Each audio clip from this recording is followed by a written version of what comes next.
Good morning, everybody. Hope you guys are doing well. This is JC Lucas. I am with Atlanta Ventures. We are about to get started here. Before we dive in, we will try and get started right at 8 o'clock. We're going to do a little bit of housekeeping here. I can see you guys have joined. If you do have questions, feel free. I know you guys are in mute mode. Today we'll just hear from AT and Josh, but if you have questions, I'll be kind of guiding you through it. So feel free to ping me on your right control panel there. Shoot me a note if you can't hear us, if you can't see, anything like that. You can always raise your hand as well, and I'll see that.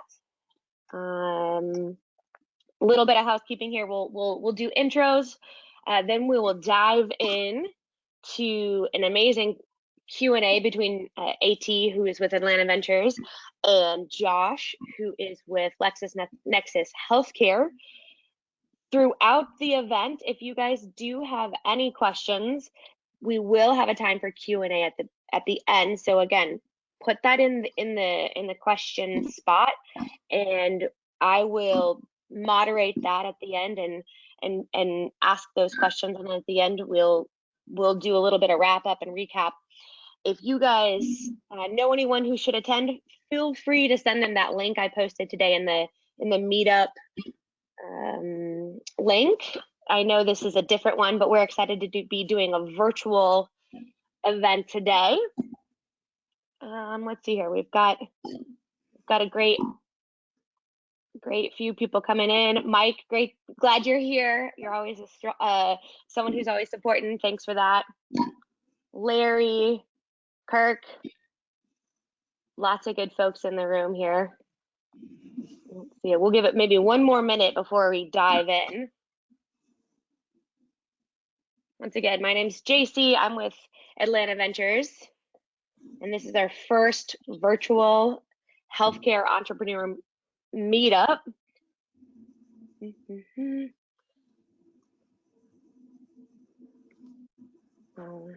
We've got Josh and AT here. Before we dive in, I'll go ahead and get us started. I'll just tell you guys, for those who have not joined us before, what is the vision of these particular meetups? Usually we'll have a little bit of time in the beginning to kind of do some meet and greets, but because we're digital and virtual today, we won't be doing that. But we ultimately do want to make Atlanta the premier destination to start and grow a health IT business. And so we're really trying to bring people together, even if it's virtually today, and create a space to have good conversations to bridge the gap between entrepreneurs and health IT professionals out there. So that is why we started these almost a year ago. And today, we actually have some amazing guests with us, and they'll pop on and actually share their screen so you can have we'll have a digital conversation. So I want to introduce AT, who is a partner at Atlanta Venture, AT Gimbel, and then Josh Schoeller, who is a VP and GM at LexisNexis Healthcare. Why don't you guys go ahead and join us, and we will dive in. Good morning. Great. Good morning, everyone. Thanks, JC, and welcome, Josh. Thanks for joining us. This will be as JC mentioned, our first run at the virtual version of this. So all feedback welcome. I think we originally had this scheduled for March, right around the time things started to get a little crazy. So pushed it back a little bit, but still glad to have Josh here with us. So I think today, what we'll just cover is going through a little bit of Josh's background, his experience with a great startup called Enclarity, which ultimately was acquired by LexisNexis, and we'll talk through some of that a little bit. And now Josh runs the healthcare business at LexisNexis. We'll go into that, and then obviously these times are difficult from a healthcare perspective, but I think also create lots of opportunity for technology and data analytics to strive forward in healthcare. And so we'll get some of Josh's perspectives on that as well to wrap up. So with that, Josh, let's get going a little bit. So I know you are not originally from Georgia. from the Minnesota area. You've been here, what, 5-6 years now? Yep, be 6 years in July. Okay. So we'll start with just your background a little bit. One of the things that always impressed me, Josh, about you was you were able to speak the technology language, the sales language, the customer language. As you started your career, how did you think about acquiring some of those different skill sets and the value there? I was really lucky, AT, in that my first job gave me a lot of opportunities to actually have to perform in a lot of different disciplines. So I started with a company called Dynamark that was in my neighborhood. It was a data processing company in 1990. So I was starting my junior year of high school. And the position was general clerk. So I made copies and ran the printers and did shipping. But within 2 years of that, I was already programming. So I learned to be a printer operator. I learned to be a computer operator. I learned how to start programming. It started out in COBOL and then picked up SAS. So just got a lot of great exposure. And, one of the keys to that is just always looking for opportunity to learn new things. I think, being a sponge and soaking up what you're exposed to is just very critical. And I stayed with that company. It was purchased by Fair Isaac about 2.5 years after I joined Dynamark, and then Fair Isaac or FICO. I spent 15 years there. So I ran product, I ran operations, I was a salesperson, I ran a sales team. So I was very fortunate to just have a lot of exposure to a lot of those areas. So by the time I got into wanting to run my own business and be an entrepreneur, I really had a deep skill set across the board. And I still, to this day, if you ask my people, I get my hands dirty pretty often. I'm in the technical detail of what we're doing because I just think it makes me better at my job. It also makes us better as a business. No, absolutely. That's one of the great things we see, especially in the startup world, is folks who have enough of that technology background. I mean, you're an expert and can code and everything, but it opens up a lot more doors to communicate with your organization and with your customers. So love that. So, this is a healthcare entrepreneurship. As you were starting to go down those paths and acquire those skill sets, did you always have a desire to be in healthcare, or did you stumble into that, or why healthcare? I would say I stumbled into it, but I'm glad I did. At FICO, I moved out to New York City. I ran a consultancy out there for the big banks. So I was originally in financial services. And when I moved back to Minnesota from New York City, we had started to get some large customers specifically doing agile data management or master data management solutions where we were hosting their databases. And we decided that there was some good fields on the healthcare side. So I went over and ran the healthcare operation, specifically running databases for Bristol Myers Squibb, Wyeth, Shire, a lot of the big pharma companies, and then as well some of the healthcare retailers like Mead Johnson and those. And so that was my first foray into healthcare, and that's where we kind of came up with the idea for Enclarity. Yeah, well, it's good that you stumbled into that, and obviously it's led to your career into healthcare and an expert there now. So maybe you mentioned Enclarity there. Maybe let's talk about that. Maybe tell a little bit of the story of how you decided to go from a FICO to a startup like Enclarity. Yeah, it's a small industry. LexisNexis, at the time it was called Seisint. When I was at FICO, we went and licensed their universal ID.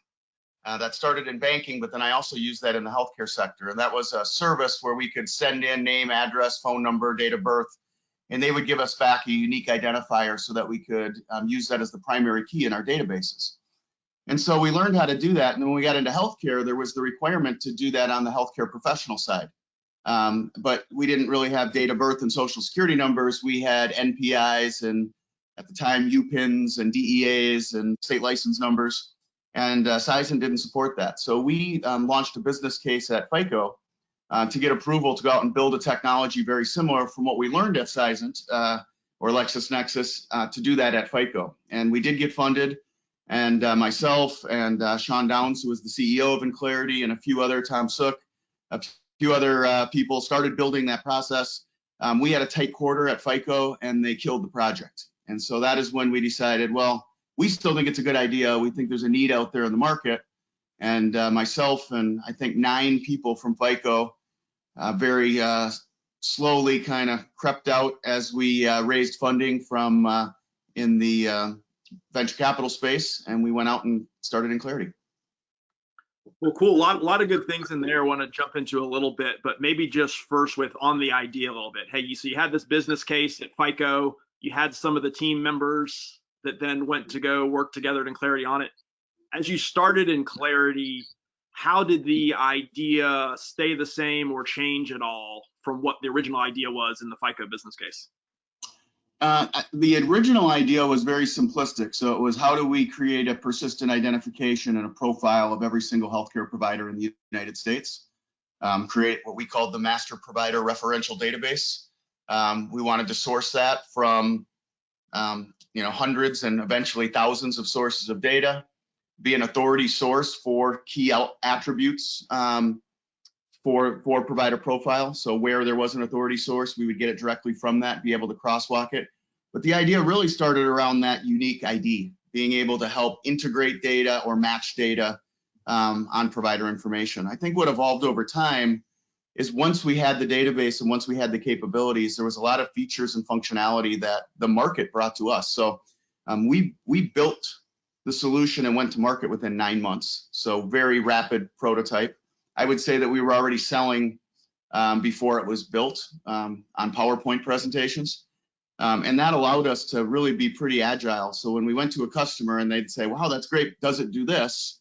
Instead of saying, no, it doesn't, we'd say it will in 6 weeks. And we'd go back and we'd add that feature and functionality that really ended up rounding out our products, such as Provider Point, which turned out to be kind of an industry-leading provider data verification and cleansing engine, more than just an ID, but cleansing information, fixing what was wrong, augmenting incremental profile information, primarily for the health insurance market. So again, a lot of good stuff there, Josh. Let me jump into the comment you said, which I love, was, hey, we had to go sell it on PowerPoints and then we'd go back and build it. And one of the things we see and we encourage startups to do is, if you have paint two extremes, one is you sell it and then you go build it, the other is you go build it and then try and sell it.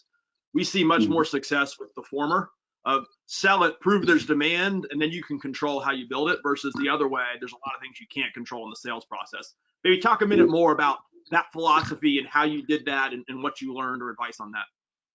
Yeah, I mean, I'd even take it a step further to say if you can get a sponsor in a customer to help you create the MVP, really MVP minimal viable product, it really allows you to get to market faster, but then when you finish your product, it's already sold.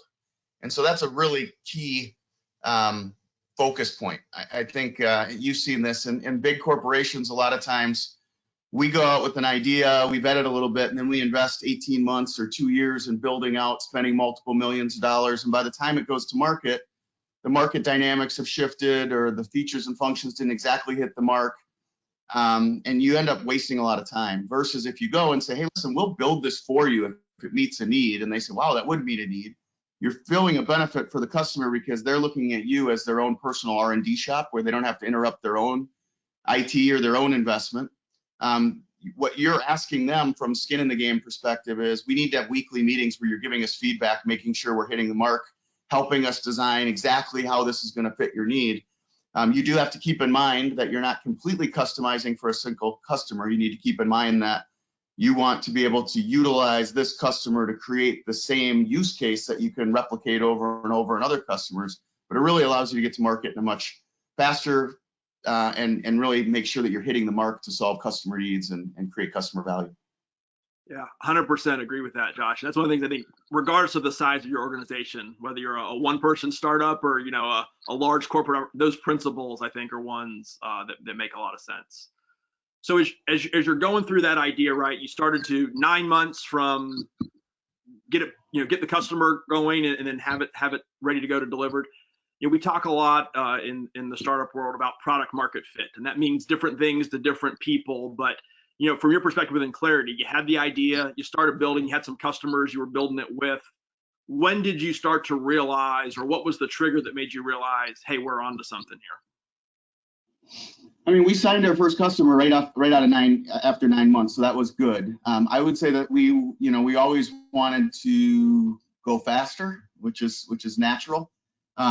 we had created something that didn't exist anyplace else in the market. So there's many different ways to create value and to be an entrepreneur. Sometimes it's taking something that's out there and making it better. We had really created something new altogether. So we had to educate the market a lot. We really had to explain why they needed to do this when they hadn't done it traditionally. We weren't replacing anything. We were the first in. And I would say the first 3 or 4 years were really a little bit slower on the sales side because of that. But after 3 or 4 years, we had educated the market very well.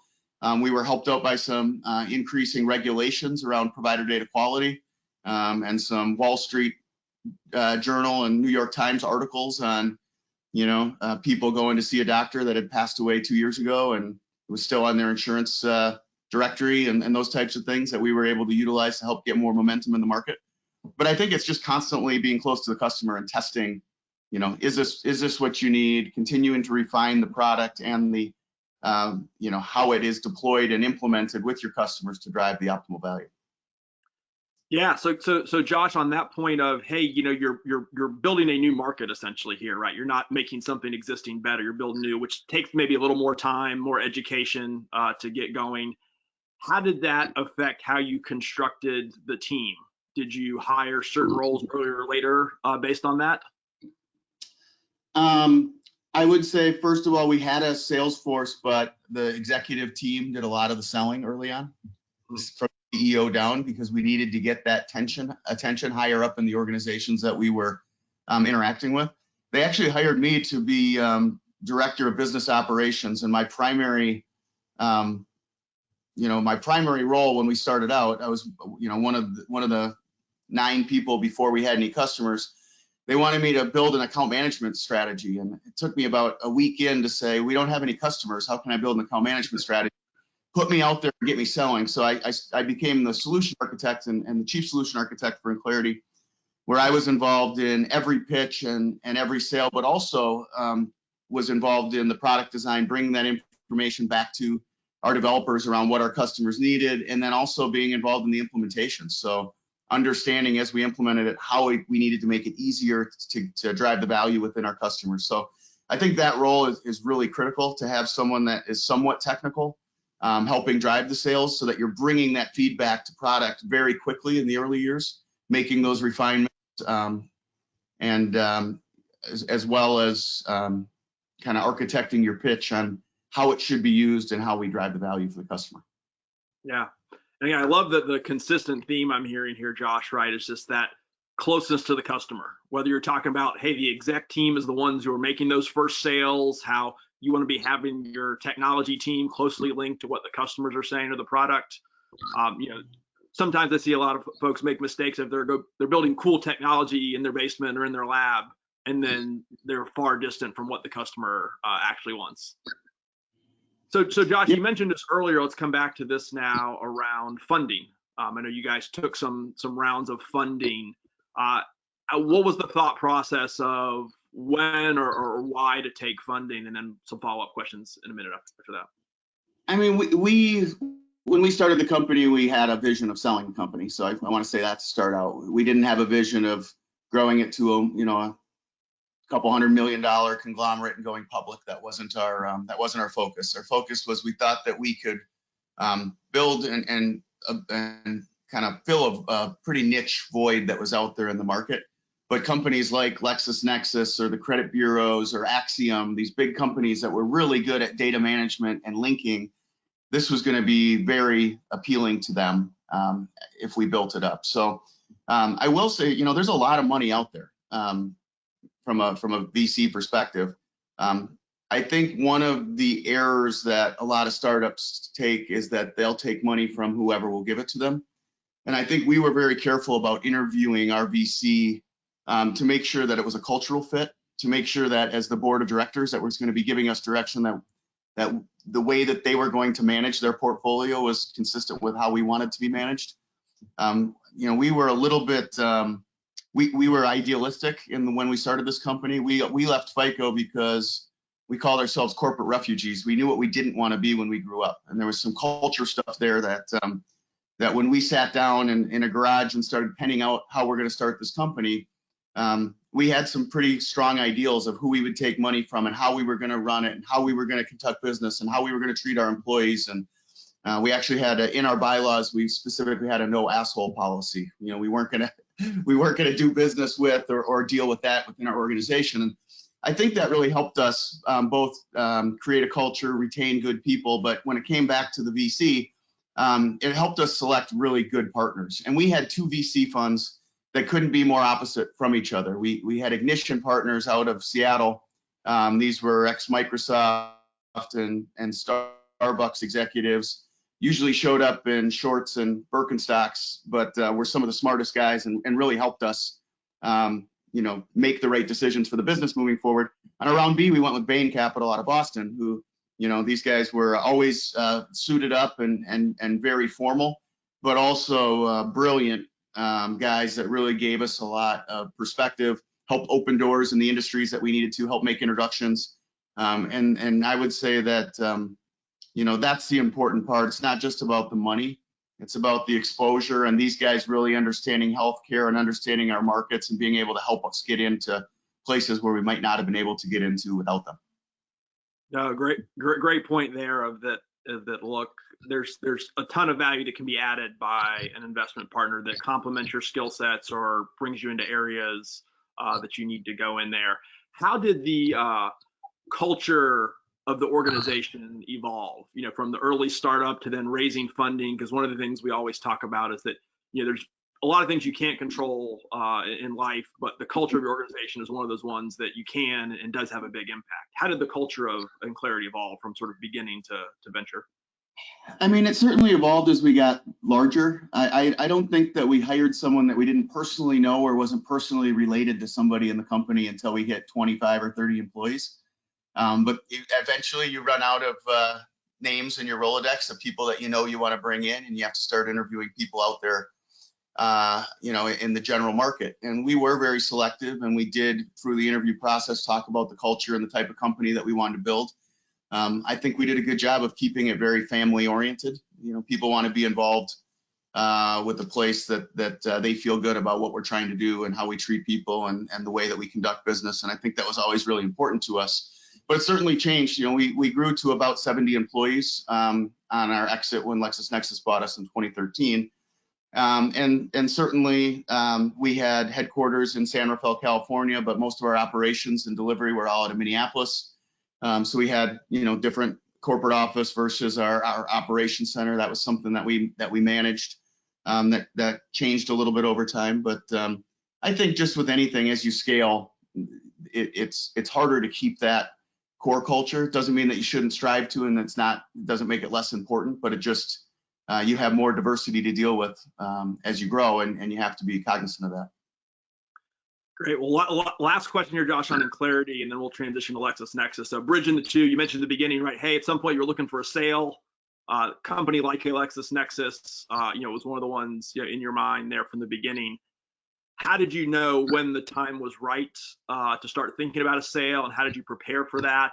And any lessons learned going through that experience? Yeah, we hit 15 million in revenue, and I think we were starting to look at, we were hitting maybe 50% of what we thought was the total addressable market for our use case. And we knew that we had additional use cases, but they were going to require more funding and more development. And we thought, if there was a chance to get a strategic buyer, now might be a good time. I don't think we were committed to a sale at that time, but we wanted to test the waters. And it just turned out that we had 3 very interested buyers that we were set up with. The other thing that we did is we went to our VC and asked their advice, of course. They invest to get out at some point. They also agreed that the timing was good. There was a lot of other like companies that were selling for the right level of multiples out there in the marketplace. And so we had a VP of finance that did a great job, excuse me, as kind of a controller for the business. They suggested we bring in a chief financial officer, and they placed an individual in the organization that had done this for other companies before.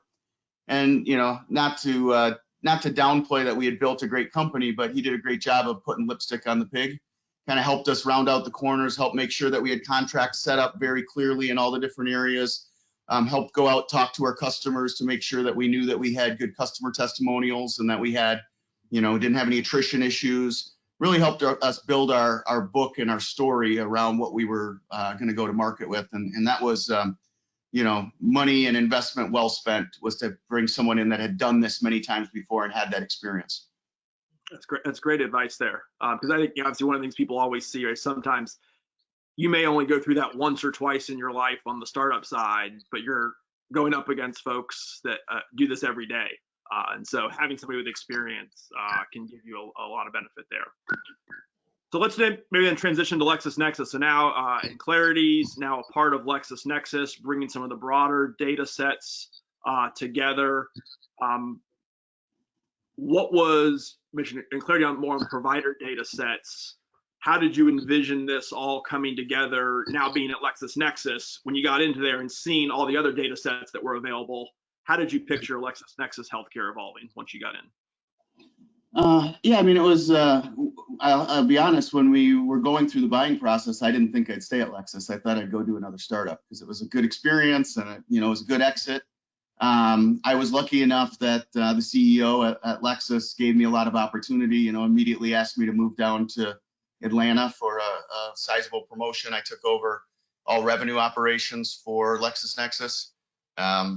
So that was good. But I think Lexis just brought a much broader scale of being able to impact healthcare. So, we launched a mission statement. We want to enable the U.S. healthcare system to operate better and create healthier communities. And, having a provider data asset and doing provider data cleaning is one piece of that, but it's not as broad as we want it to be. So LexisNexis has multiple different data assets. I think we have about 50 products that we offer into the healthcare market. So it allows us to put things together and solve unique challenges. That was an exciting opportunity for me. And of course, as you know, AT, 14 months after Lexis bought Enclarity, Lexis bought Health Market Science, which was our largest competitor, about 3 times the size of Enclarity, focused on mostly on the pharmacy and life science market, where Enclarity was focused on the payer and provider market. So now we also had a business that before the Health Market Science acquisition was very payer centric. We now have a business that goes across all 4 verticals of healthcare. And that is very interesting as well. As you look at some of the moves, this consolidation that's happening across the healthcare sector, you got Aetna and CVS coming together, Express Scripts and Cigna, United Healthcare buying up practices all over the US. All this consolidation is happening because people want to own the full journey of a patient or of a consumer. They want to be the one that provides the medical care. They want to be the one that writes the script for their prescription, and they want to be the one that pays the bills because then they can control it. And as we move to value-based care, that becomes more and more important. That puts us in a very unique position as healthcare IT professionals, in that this rapid shift and change of risk in healthcare creates a lot of opportunity. And LexisNexis, I think fortuitously has a lot of the linking capabilities to create a broader data exchange for healthcare. And so that was exciting for me, and why I've stuck around. And since then, 2 years ago, was given the opportunity to lead the business, and really have kind of transformed what we were trying to do in silos to be more enterprise value, solving that problem around data exchange and the shift to value-based care. Yeah, good stuff there. So Josh, to that point of the shifts that are happening in healthcare, many were already underway, and then with COVID-19, that's accelerating many other things. How do you think about the opportunities that will come out of this in data and analytics, or more broadly specifically, that will change healthcare over the next 5 years? Yeah, I mean, it's a great question, one I think about all the time, because there's definitely going to be changes that come out of this. The immediate change that we're going to see, and we bring in about 2 billion medical claims a year, and we analyze those. And so I've been having my analytics team run graphs for me on what are we seeing spike, what are we seeing drop off, just trying to look at the general trends in healthcare. As you can imagine, we've seen a 360% increase in telemedicine over the last use of telemedical services over the last 7 weeks. And I don't think that that's going to go back to where it was. I don't think it'll stay at the level it is today, but I certainly think people that never use that technology are going to start utilizing it more. That creates opportunity around creating linking so that across different direct services and telemedicine services, you want to be able to bring records together and understand the person that you're talking to on the other side of the computer. You want to be able to authenticate identities, cut down on fraud, make sure, since HIPAA sensitive information is out there, you want to make sure that that's taken care of. So telemedicine is an easy one, but I think broader, longer term, there's going to be a lot of shifts. And I don't know if anyone knows exactly where it's going to be. Certainly in 2021, you're going to have a huge backlog of people that waited for elective surgeries and elective events that are going to hit the market. That's going to create a huge demand for the providers that are out there. It's going to create a huge expenditure for the payers. So hopefully they're saving the money that they're saving this year in that area. We're seeing on the pharmacy side a lot more activity. People they're prescribing more than they did before, and because we have a lot of compliance solutions in there, we're seeing a lot higher transactional volume there. And then you have the whole question of, this shine the light on a lot of holes in our system. And when you have going to potentially 30 million people losing their health insurance next year, what are we going to do? Because for the last 3 years, we've been downplaying the Affordable Health Care Act and the health exchanges as not being needed, that the employers are the way to do it. And that worked when you have 6% unemployment.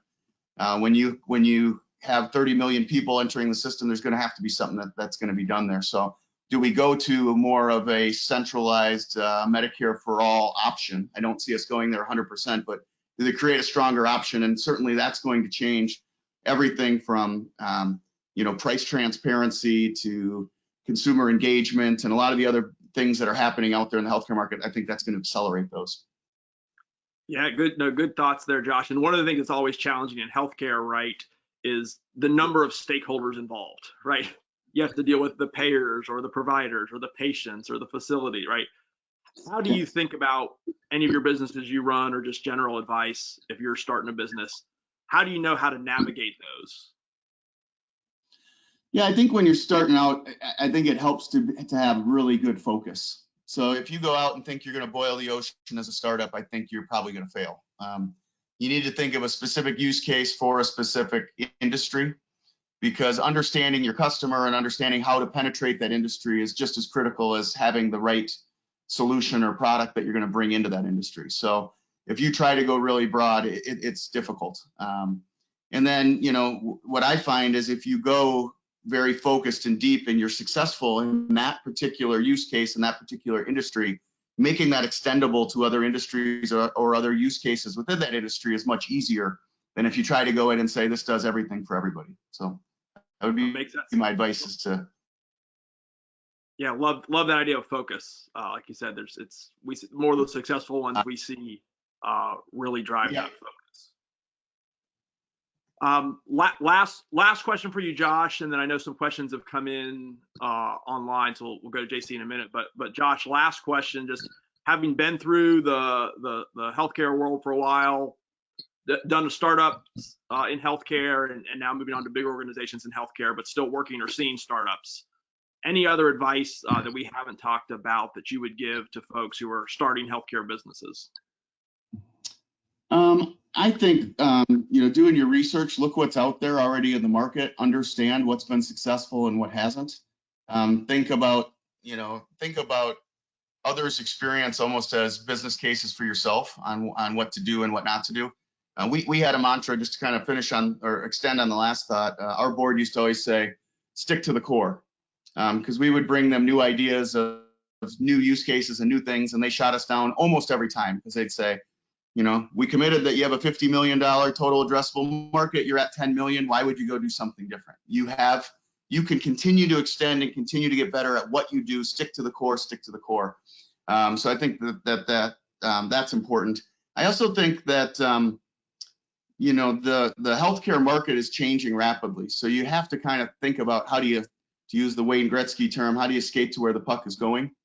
Because it does take time to get to market. So you do have to be a little bit of a visionary to think about not solving a problem that exists today, but where is a problem that's starting to emerge, it's going to become a bigger problem 18 months, and be able to build in front of that to solve that problem. And I think, that's challenging, but if you're successful on it and you time that right, that's really where you kind of hit the jackpot. That makes a lot of sense. Well, Josh, thank you so much. A lot of great nuggets there around focus and staying close to the customer and building together. I loved all that. JC, I know some questions have come in via the chat. Anything you want to throw over to Josh and us that way? Sure. Yeah, I do have one here, and it goes back. It came in a little bit during kind of when you were speaking about LexisNexis, and it is pertaining to what are he asked, what are the 4 verticals in healthcare? I think you were talking about different focuses. Maybe you can speak to that a little bit. Yeah, and I would say there are 5 verticals of healthcare. I don't own one of those, so I'll tell you what those are. There's health insurance companies, or the payers. What we call providers, which is really hospitals and health systems. There's pharmacy, like retail pharmacy, Walgreens, CVS. A lot of times people lump the PBMs, which is the pharmacy benefit management companies, generally owned by the payers, but they work between the pharmacies and the life science companies to negotiate rates and create the formularies for reimbursement of drugs. And then there's the life science companies themselves, both med device as well as biopharmaceutical. And then the 5th is government. So obviously Medicare is still our largest payer in the US. And so and then the state Medicaid as well. So government is the 5th. I don't run government because at LexisNexis, we have a classified government business. And so the healthcare government piece, or the healthcare business for the government sector, sits in the government business, but I do support them from a product perspective. So those are the 5 verticals. Yeah, great. And another one here, what customer executive sponsor roles did you partner with at the client when building the product? Though it was probably numerous, which business process owner roles were involved other than IT? Yeah, so we answer the first one. Okay. So we partnered right out of the gate. One of our first largest customers was, at the time, it was Blue Cross California. It's now part of Anthem. So Anthem is the largest Blue across 17 states. They really bought in at the executive level that they needed to do something about provider data quality. At the time, the Blues Association had what's called the PDQI audit, which was a provider data quality audit that they did. And if you didn't have strong provider data, you got put on a shaming list that went out to all the plans. So it was kind of a egg on your face type of thing. So they partnered with us, not only in helping us deploy the product within their solutions, but they actually became a minority investor in the company.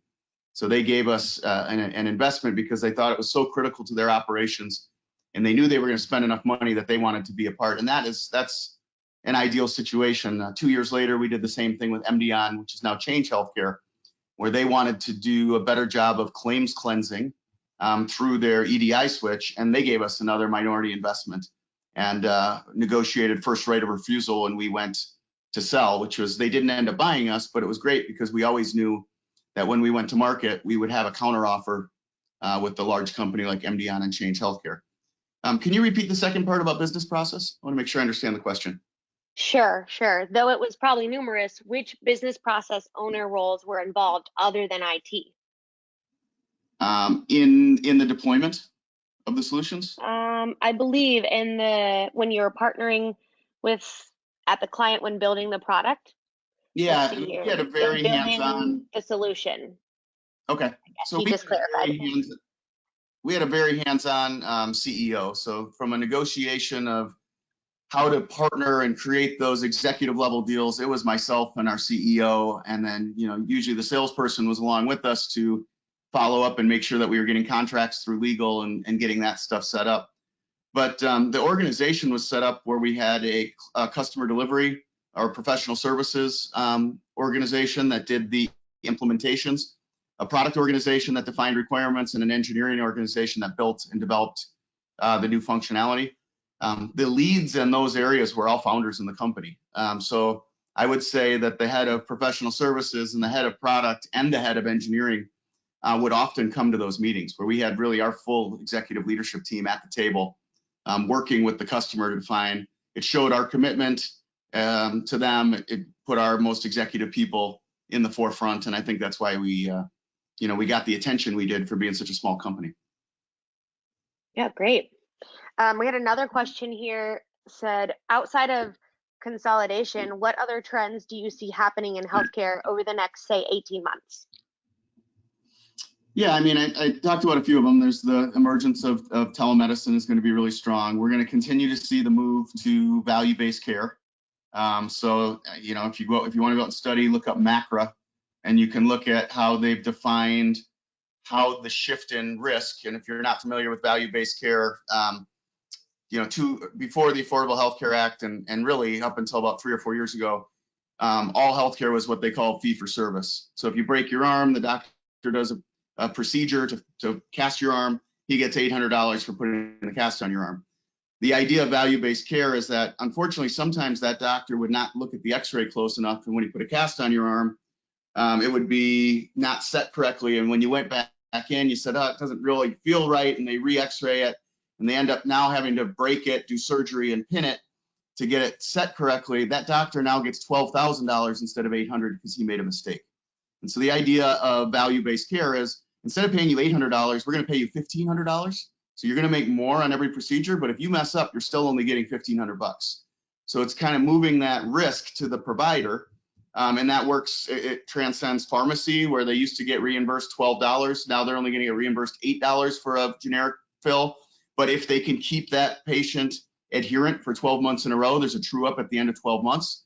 So they're pushing that risk, because if you don't take your drugs, you're at higher risk of higher medical costs. They're shifting that risk to the pharmacies. They're doing the same thing to the life science companies. If you want your new drug to be on my formulary, it treats type 2 diabetes. Last year, type 2 diabetes cost me $400 million. You have to be able to lower that with the use of your drug to $360 million. If you can lower it to that, we'll split the difference of the $40 million. But if you can't, you have to pay the excess. And so all of these different players in healthcare are now starting to take on risk, and they don't have a lot of view into how to manage that risk. And so that's going to be a big piece. And then the last thing, I think, in healthcare, you're seeing more and more regulation. I know the current administration is anti-regulation, but you just saw the ONC pass the data blocking ruling, which is around how the Epics and Cerners of the world, anybody who's doing large data aggregation on health information, they have to allow the consumer, the patient who owns that information, access to it.